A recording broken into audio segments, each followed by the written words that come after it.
Hello game devs! In this video we're going to be talking about Papers, Please. It is a deep and meaningful game developed by Lucas Pope. It has gotten awards and nominations from the Independent Game Festival, the Game Developers' Choice Awards, and the BAFTA Video Game Awards. And it was named by Wired and the New Yorker as one of the top games in 2013. So have your passports ready and look directly into the screen.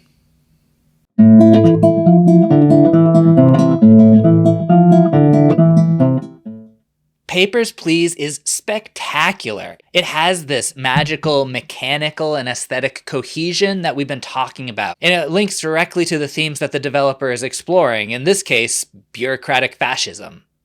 Everything about this game is oppressive. You interact with the world through a 2D interface, separated into quadrants and providing you an overview of the checkpoint, the current entrant that you are evaluating, and the documents relevant to the interaction, such as passports or entry tickets. The player plays as a border agent, and each day the player needs to correctly stamp the passports in a ceaseless line of faces that blur together. And at the end of each day, you're paid poorly for the work you've done and are sent home to pay your bills and the family in a federally provided home. Each day brings new complexities, events, and plot elements that flesh out the universe, all viewed through this tiny security window in a fictional dystopian Eastern Bloc-esque country called Arstotzka. When we begin the game, we find that the player has been selected, as in not our choice, for the job as a border agent. And this comes with an apartment for you and your family and your station that you go work at.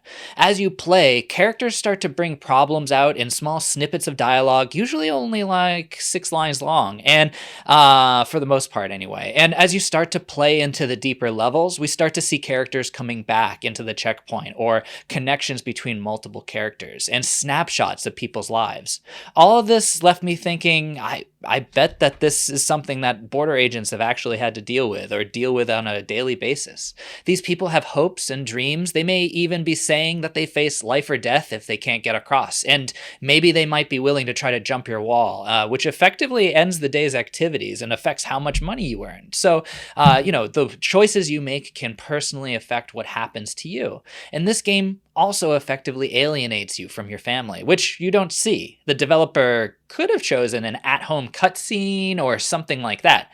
But what we see here is just a series of bills and names on a spreadsheet, further driving home that the I am the breadwinner kind of feeling, but also communicating the inhumanity of this drudgery. Because, we could contrast this with a character like Jerry from Parks and Rec, which they go into great pains to communicate how Jerry enjoys the drudgery of work, of government work, and because his home life is so rich and meaningful, it's okay, and he's okay with it. But the developer in this game intentionally is painting a picture for us. When you lose in a significant event, the game reemphasizes how you're just a cog in the machine, saying that you'll be able to be replaced immediately. So perhaps you should do your job and don't ask any questions. Mechanically, this game is mostly about reading and comparing reference documents and stamping a single document with one of 2 choices. Yet somehow this gameplay is a satisfying balance between the time you take investigating each applicant and the pressure that you correctly approve and deny as many applicants as possible by the end of the day, which every applicant successfully passed will give you money. And that's something that you need in order to continue on. So of course the job doesn't pay well, right? Because if the government in this game paid their employees a reasonable salary, the expectations for them to get it right might actually make sense. But they're making a system that's specifically against making it safe. And it could mean literal life and death for many of these virtual characters. So I guess it depends on how you want to play this game. Do you want to play as the dutiful employee? Do you want to play as the loyal father or husband? Or do you want to play as the courageous progressive that saves everyone? The progression of this game provides additional layers of challenges as the player progresses, and it re-emphasizes the shifting priorities, laws, and requirements that are placed on immigrants and border control officers. At the same time, it seems like there's no right answers, but it's a system by design for that way. Just like so many systems of oppression that have been used over the centuries, it's designed against you. And that's one of the things the developer is trying to tell you and trying to show you. The visuals are deliciously drab, is all I can say. The 2D pixelated characters were a smart choice for a very small developer, and Lucas knows how to throw a color palette together that is a visually unique form from nearly every distance. And it's not only what the developer puts into the game, but it's what they leave out as well. And in this area, there isn't much in the area of animation. Vibrant color beyond the oppressively red hue from the government logo. That's basically all we have. And we don't even see our character or the guards except in teeny tiny little pixel forms. So it's designed to drain the energy from you. And it's the lack of animation metaphorically that draws attention to the term animation, like being synonymous with life, being animated. So almost these automata actions that these people are doing brings us back to the idea that this is a sad, sad world. And also it probably saved Lucas a ton of time in animation. From an audio perspective, the garish sound effects and the plodding music grinds down my spirit. I don't know about you.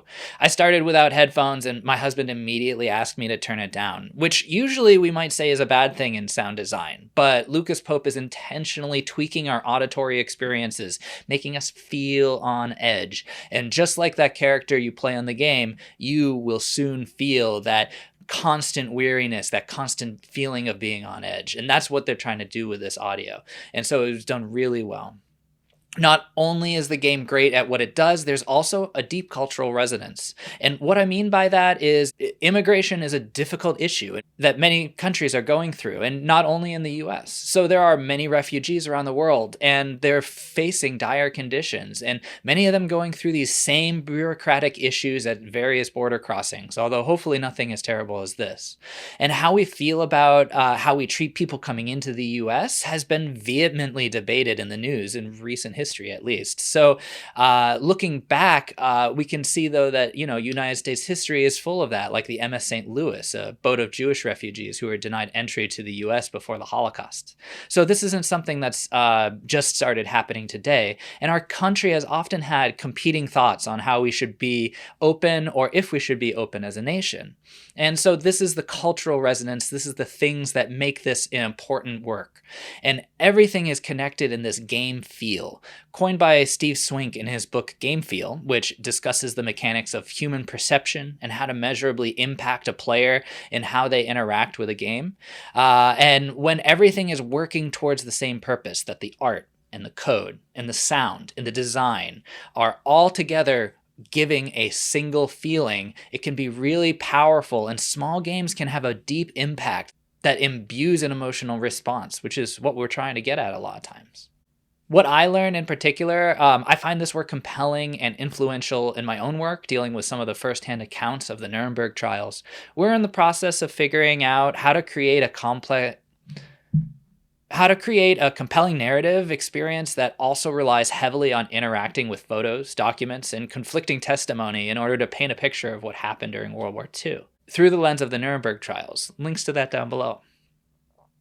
So when I look at this, I'm focusing heavily on the core gameplay and the loop that they have going. That discover, the character gives some documents and opens up, you have to open up these documents and you get to listen to this testimony. You interrogate the documents, the person, or both, and you critically discern maybe some facts, maybe something isn't corroborated. We're looking at specific standard lesson plans in my work personally that teach critical discernment and how we can utilize these elements in an engaging way.